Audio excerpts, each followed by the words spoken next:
Labdien, cienījamie kolēģi un studenti! Šodien es pastāstīšu par digitālu relē, jeb Intelligent Electronic Device konfigurēšanu vidē sprieguma tīklā. Mēs soli pa solim iziesim cauri tam, kādi materiāli un dati nepieciešami, lai digitālais relējs būtu pareizi iekonfigurēts. Svarīgi saprast, ka relē konfigurācija nesekas pie datora. Tas sākas ar dokumentācijas izpēti. Katra kļūda dokumentos rada kļūdu arī RA konfigurācija, un šādas kļūdas var izmaksāt ļoti dārgi, gan tehniski, gan finansiāli. Tāpēc pirms vispār pieskarties RA konfigurācijas failiem ir nepieciešams apkopot visu slēgiekartu tehnisku dokumentāciju. Pārliecināties, ka tiek izmantotas aktuālas RA sekundāras schemas, sagatavot pievienojuma RA iestatījuma kartes, kā arī skada un GUS signālu tabulas. Un, protams, ir arī rūpīgi jāizlasa un jāsaprot digitāla relē tehniska dokumentācija. Tikai tad mēs varam būt pārliecināti, ka konfigurācija būs pareiza un droša. Slēgiekartu dokumentācija parāda, ko un kā drīkst vadīt. No tās mēs uzzinām, kur fiziski atrodas komutācijas aparātu, piemēram, jaudaslēdži, zemeteslēdži un atdalītāja vadības un stāvokļu ķēdes. Un spailes, kā izbūvēta jaudas slēdža piedziņā un kā iespējams izvest komutācijas aparātu remonta režīmā, lai veiktu RA apkopi.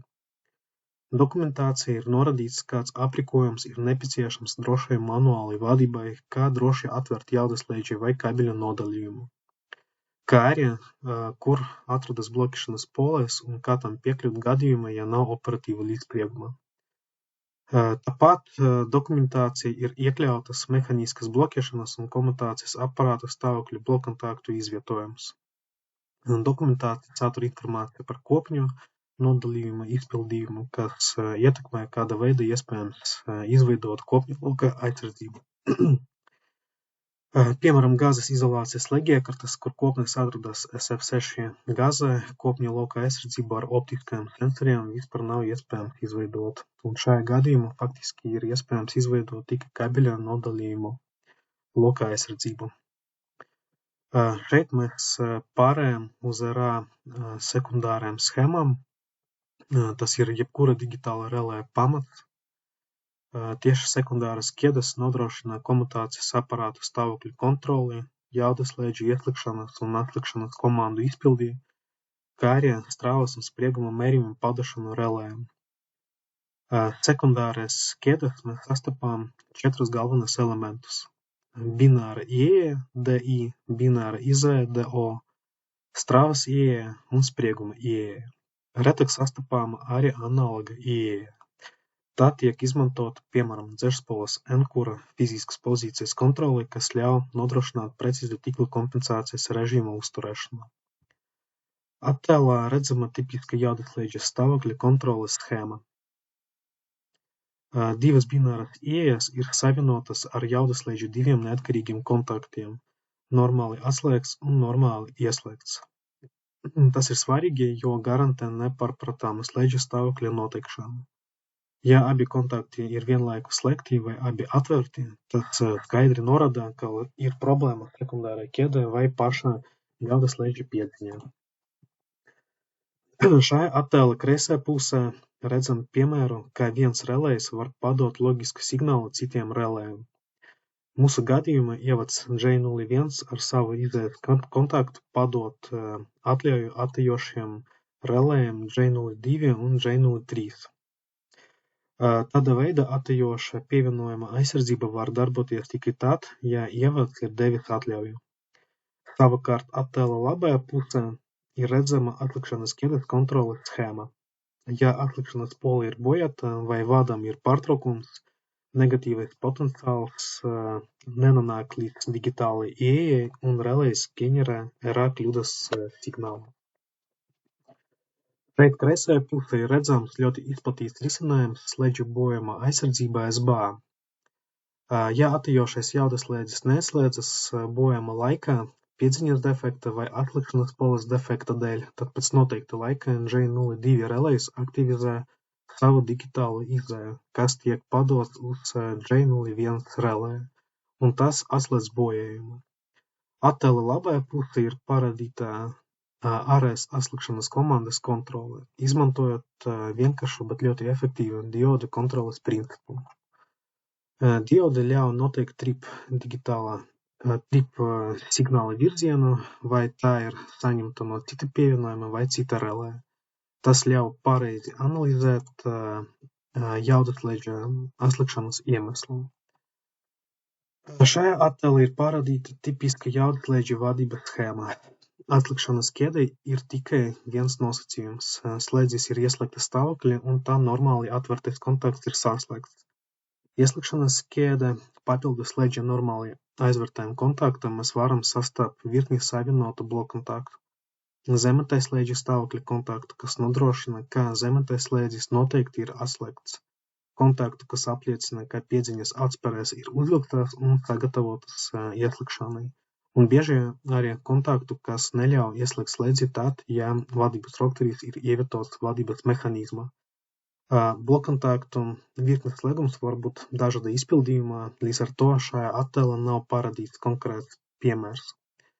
Šādi drošības nosacījumi ir absolūti nepieciešami, lai novērstu jaudaslēdžu ieslēgšanu uz sazemētu slēgiekartu vai kabelī, vai ieslēgtu jaudaslēdzi tikai tad, ja piedziņai nav nekāda problēma. Šajā attēlā redzam strāvas un sprieguma ķēdes. Straumaiņa ķēdēm vienmēr jābūt aprīkotam ar speciālam šunta spailam. Tas nodrošina, ka pirms jebkādas atvienošanas strāvas ķēde tiek nošuntēta.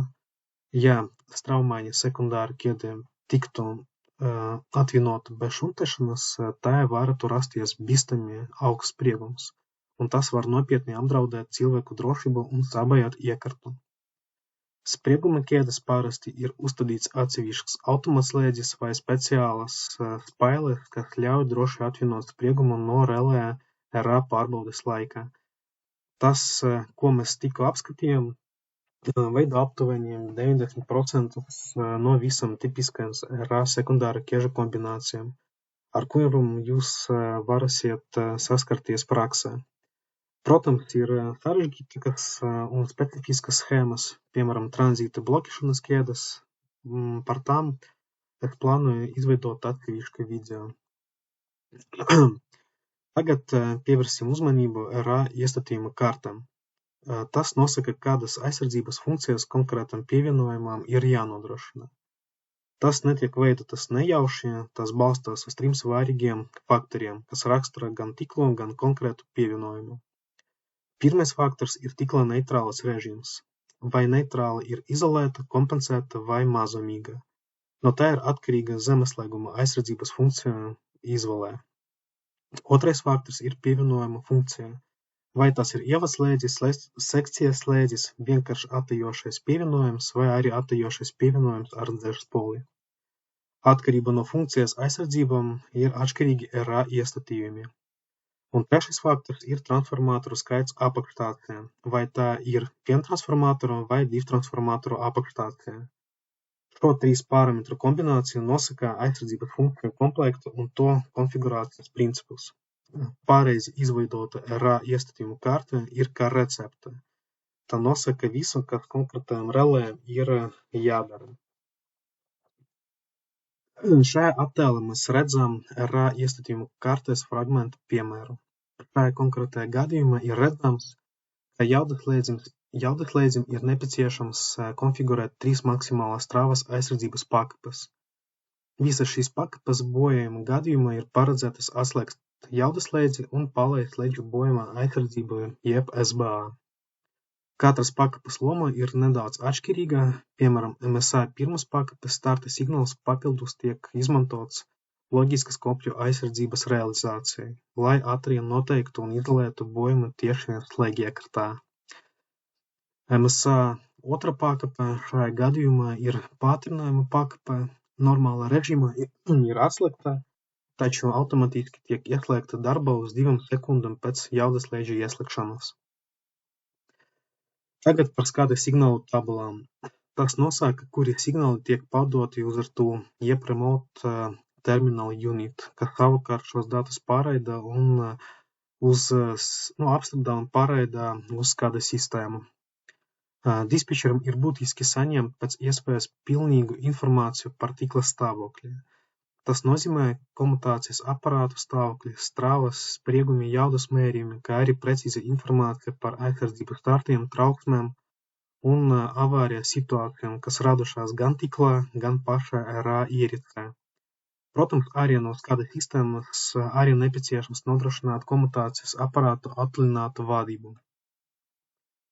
Mūsdienas arvien vairāk notiek pārēja no tradicionālām fiziskajām signāla līnijām, digitāla izēja, digitāla ieeja uz Ethernet signālu apmaiņu.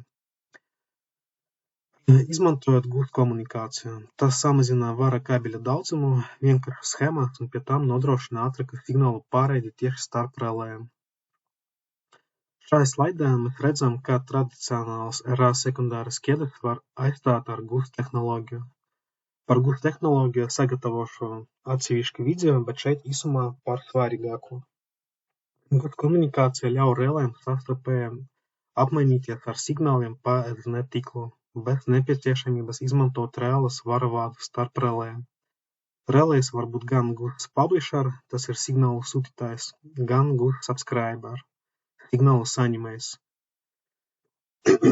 Signāli tiek pārraidīti nepārtraukti, gan periodiski, gan arī notikuma gadījumā, kas nodrošina ļoti augstu drošumu. Ja signāls pēkšņi vairs netiek saņemts, relējs to pamanā un izdod gūst error paziņojumu. Katram gūst publisher ir unikālais application ID un relējs sūta signālus uz multicast MAC adresi. Parasti tā ir viena, bet, piemēram, Siemens relēju gadījumā multicast MAC adreses var būt dažādas. Tas nozīmē, ka vienu signālu var saņemt vairāki relēji vienlaicīgi, un tas ir būtisks risinājums padodot informāciju, piemēram, no ievada uz vairākiem pievienojumiem. Lai relējs varētu signālu saņemt, tam ir jāabonē konkrētais gūst ziņojums. Jānorāda, no kuras multicast adreses tas jānolasa, ar kuru application ID un kura dataset pozīcijā atrodas vajadzīgais signāls. Tieši šī precīza adresācija nodrošina, ka sistēma strādā stabili un drošā režīmā. Šajā attēlā redzam signālu tabulas fragments, kur signāli aprakstīti atbilstoši C618550 standārtam, izmantojot MMS komunikācijas protokolu. Šajā tabulā ir detalizēti norādīts, kuri signāli un kāda veida tiek pārdoti uz RTU. Šī ir viena no būtiskajām tabulām, ko mēs atdodam RTU ieregulētājiem, jo tieši pēc tās tiek konfigurēta visa datu apmaiņa starp apakšstāciju un skādas sistēmu. Ja šeit ir kļūdas, dispečeram var atnākt nepareiza informācija vai arī daļa signālu var vispār nepienākt. Tāpēc šai tabulai jābūt 100% konkrētai un saskaņotai ar visu pārējo dokumentāciju. Tehniska dokumentācija ir tā, kas nosaka visas konkrēta relēja konfigurēšanas īpatnības. Katra ražotāja relējam atšķiras aizsardzības funkcija logika, aizsardzības starta un laika skaitītāja reakcija uz bloķēšanu. Ir divas galvenas jomas, kurām mēs noteikti pievēršam uzmanību. Pirmkārt, aizsardzības funkcijām bloķēšanas logikā mums ir jāzina, vai bloķēšanas laika tiek bloķēta tikai trip komanda vai arī starta signāls. Kas notiek ar laika skaitītāju, vai tas apstājas un pēc bloķēšanas turpina skaitīt laiku no tā paša punktā, vai arī skaitītājs tiek attiestatīts uz nulli. Un vēl, vai starta signāls paliek aktīvs bloķēšanas periodā, vai arī tas pazūd. Otrkārt, bojama strāvas nosūtīšana uz kādu sistēmu. Arī šeit starp ražotājiem pastāv atšķirības. Vienas relējas bojama strāva tiek nosūtīta tikai tad, ja jaudaslēdzis ir atslēdzies. Citreiz, ja nostrādā kāda aizsardzības funkcija neatkarīgi no slēdžu stāvokļa. Bet arī relēja, kurie nosūtā bojama strāvu jau no aizsardzības starta brīža, pat ja atslēgšanas signāls vēl nav paspējis notikt. Nākamais video es jau praktiski parādīšu, kā konfigurēt dažādus digitālus relējus. Video nosaukums vienmēr precīzi norādīs, kādu konfigurācijas gadījumu mēs apskatīsim. Piemēram, ja būs norādīts EasyG P5 20 kV 2 transformer substation with compensation network outgoing configuration SF6. Tas nozīmē, ka mēs konfigurēsim EasyG P5 relēju, kas paredzēts atējošam pievienojumam 2 transformatoru apakšstāciju ar kompensētu neitrāli, kuras leģiekartē ir izpildīta SF6 gāzes izolācija. Lai varētu uzsākt konfigurāciju, mums būs nepieciešami vairāki datu komplekti, digitālu ieeju un izēju tabulas, straumaiņu un spriegumaiņu dati, pievienojama RA iestatījuma kartes, kā arī gūstamā mēs komunikācijas tabulas.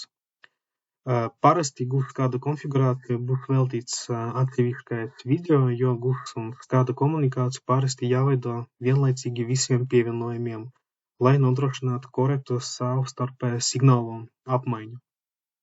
Un tad, ja visi dati ir sagatavoti un nākamais video mēs jau ķersimies pie praktiskas konfigurācijas. Paldies par uzmanību un interesi un tiekamies nākamais video, kur sāksim konfigurēt relēs uz drīzu tikšanos.